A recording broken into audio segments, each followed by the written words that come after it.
আসসালামু আলাইকুম রহমতুল্লাহ। সম্মানিত দর্শক, ফেনী, নোয়াখালী, কুমিল্লা সহ বিভিন্ন জায়গায় বন্যার্তদের পাশে মানুষ যেভাবে দাঁড়িয়েছে, মানুষের প্রতি ভালোবাসা, দেশের প্রতি এই ভালোবাসাটুকু অতুলনীয়।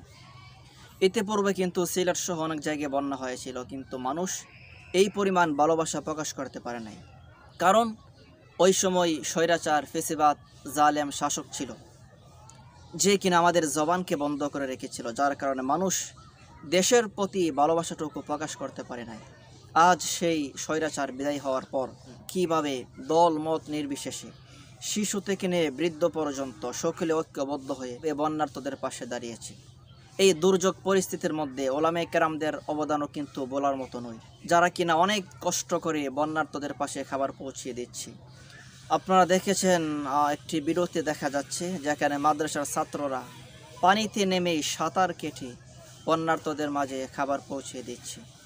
এবং আমাদের সকলের বিশ্বস্ততার জায়গা প্রিয় শায়েখ আহমদুল্লাহ হুজুরের তত্ত্বাবধানে পরিচালিত আস-সুন্নাহ ফাউন্ডেশন কিন্তু অনেক এগিয়ে আছে, যারা কিনা প্রায় একদিনে 20 কোটি টাকা ওঠাতে সক্ষম হয়েছে। সুবহানাল্লাহ।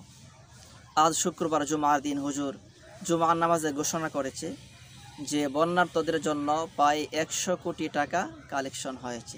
এছাড়াও আপনারা দেখেছেন ঢাকা বিশ্ববিদ্যালয় মানুষ কীভাবে নিঃস্বার্থে নিজের কষ্টের জমানো টাকাগুলো দান করতেছে।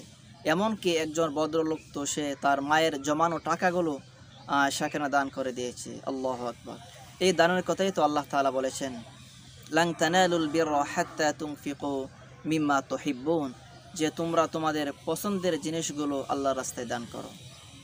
সম্মানিত দর্শক, আপনাদেরকে বলছি, যদি আপনারা বন্যার্তদের তুলনায় কিছুটা ভালো থেকে থাকেন, অবশ্যই প্রত্যেকে যার যার স্থান থেকে সাধ্য অনুযায়ী বন্যার্তদের পাশে দাঁড়াবেন। অবশেষে বলতে চাই, যারাই যেইভাবে বন্যার্তদের পাশে দাঁড়িয়েছে, আল্লাহ তাআলা সকলের দানকে কবুল করুক, এই প্রত্যাশা নিয়ে আজকের মতো এখানে বিদায় নিচ্ছি। দেখা হবে অন্য কোনো ভিডিওতে। সেই পর্যন্ত সকলে ভালো থাকুন, সুস্থ থাকুন। আল্লাহ হাফেজ।